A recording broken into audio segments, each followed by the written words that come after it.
And astonishing new documents have revealed that Scottish primary schools are signing up to a shocking scheme that encourages them to appoint pupils as, quote, LGBT champions, asking kids as young as 4 if they're gay, lesbian or trans. The scheme is the brainchild of the taxpayer-funded charity LGBT Youth Scotland, which charges schools up to £2,000 a pop for membership of its LGBT Charter for Education. So each school that joins must appoint at least 2 children as so-called LGBT champions, with schools also encouraged to ask pupils if they're gay, lesbian or trans. And to make matters even worse, the schools are also asked to provide evidence of so-called LGBT-safe spaces, such as gender-neutral toilets. It comes as Scotland's only gender clinic today paused the prescription of puberty blockers after the CAS report concluded that vulnerable kids had been given the harmful drugs based on, quote, weak evidence. So that long overdue decision brings Scotland into line with England, where puberty blockers have, of course, been banned since March this year, and only after Scottish First Minister Humza Yousaf dragged his heels on the issue, leaving it up to the clinicians to decide what to do. So, as Scottish primary schools appoint kids as LGBT champions, is it wrong for pupils as young as 4 to be asked if they're gay, lesbian or trans? Let me know your thoughts by heading to gbnews.com/yoursay or tweet me at gbnews while you're there, and why not vote in our poll? I'll bring you those results in just a few minutes. But first, to do battle on this, I'm joined by the trans teacher and journalist Debbie Hayton and human rights activist Peter Tatchell. Peter, let's start with you, my friend. 4 years old, is it OK to ask them if they're gay or trans? Well, this is about an education programme in schools to combat bullying and prejudice. It's very much required because there are shocking levels of homophobia, biphobia and transphobia in Scottish schools. Between 13 and 19% of all LGBT plus kids in Scotland leave school prematurely because of the hostility they face. Only 1 in 10 rate their school experience as good. So this is all about combating prejudice and bullying. It is not forcing anybody to do anything. The scheme is entirely optional, it's voluntary, no one is forced to participate. Where it does take place, it takes place with the support and agreement of the pupils, primarily and almost entirely secondary school pupils, not primary school. OK, right, so let me just clarify. You are happy with asking 4-year-old kids if they're gay, bi or trans? There's no evidence that's being done. I searched to try and find evidence of that. There's no evidence that. Yes, there is. Peter, let me tell you something. This is from LGBT Youth Scotland's own documents. You can see it on their website. It's on the screen now if anyone's watching at home. It's that the charity says 200 Scottish secondaries, more than half of the national total, and over 40 primary schools being 4, 5, 6-year-olds, have joined its LGBT Charter for Education. In the paperwork, it says, quote, you should consider asking pupils if they are part of the LGBT community in order to establish whether bullying affects those pupils. Do you agree with that, Peter Tatchell? I do not agree with 4-year-olds or 5-year-olds being asked those questions. And indeed, that document is intended for secondary levels, no, not it's not. for primary Peter, levels. I've just said to you, it's 40 primary schools as well. Debbie Hayton, what do you make of this? Those specific questions are only for secondary school pupils. And I would say that that is not appropriate for primary school.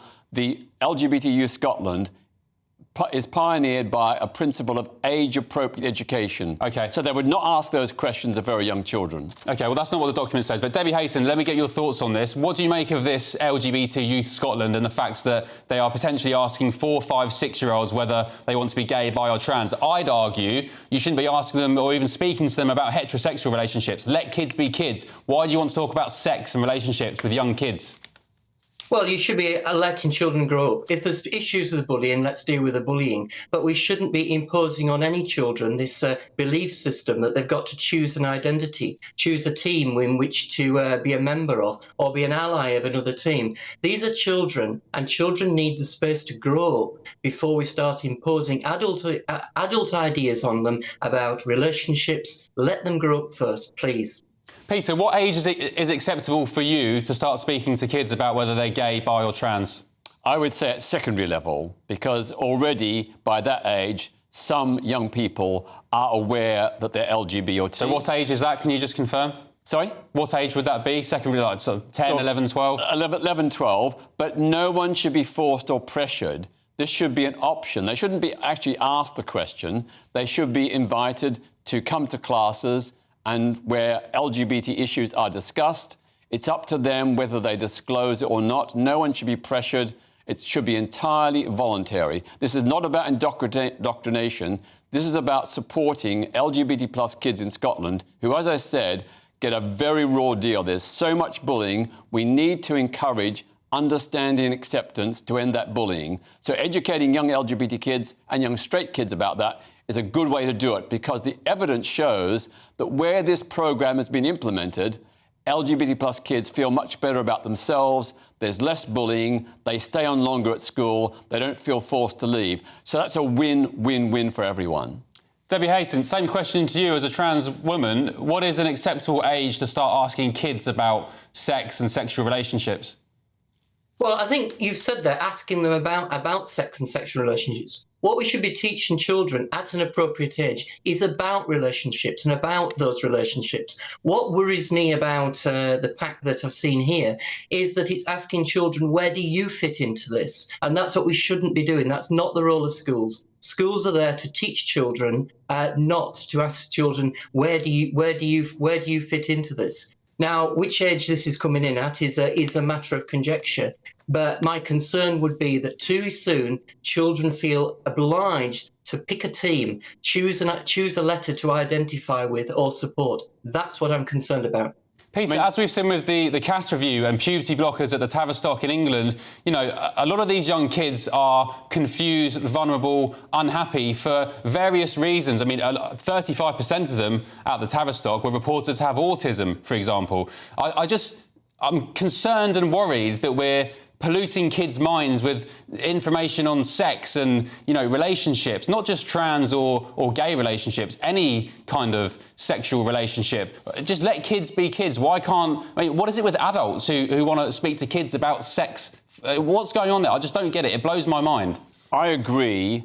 Primary school kids should not be discussing sex. And indeed, in my experience, the schools that I go into, at primary level, they just talk about bodily changes at puberty. They talk about different kinds of families. Some will be mum and dad, some will be same-sex parents, some will be single parents. They do not talk about sex. That's scaremongering. Quite rightly, sex should be off the agenda when it comes to primary school pupils. But when it comes to secondary pupils, when they're older, maybe 14, 15 or 16, we do have to talk about sex, about preventing unwanted pregnancies. Well, that's a different ballgame, preventing STIs and HIV, teaching young people about consent so that people are not pressured into sex, that people have a right to say no to sex. And those are the things that are being taught in schools in Scotland and England, Wales as well. And that's a good thing, because it's all about young people's welfare. We want young people to have happy, healthy relationships. We want to end abuse, we want to end the unwanted pregnancies and sexually transmitted infections. Those are not good things, and to avoid them, young people need education. OK. All right, Peter, look, I'm glad, in all honesty, you agree that 4-year-olds shouldn't be spoken to about whether they're gay, bi or trans, but the facts speak for themselves. The story is true because it's from this charity's own paperwork. There are 40 primary schools, children of 4, 5 years, 6-year-olds, who are being spoken to by adults about whether they're gay, bi or trans. It's an absolute scandal. Yeah, and not in primary school, Ben. Not in primary school. Peter, read the paperwork. It's all there in black and white. I don't know why you keep saying that. It doesn't say primary school. Yep. That's meant for secondary school. It does. I'm sorry, Peter, it does. I've said to you it does. It's 40 primary schools and half of the nation's secondary schools. Peter Thatchell, thank you for joining us. Debbie Hayton, appreciate you being with us.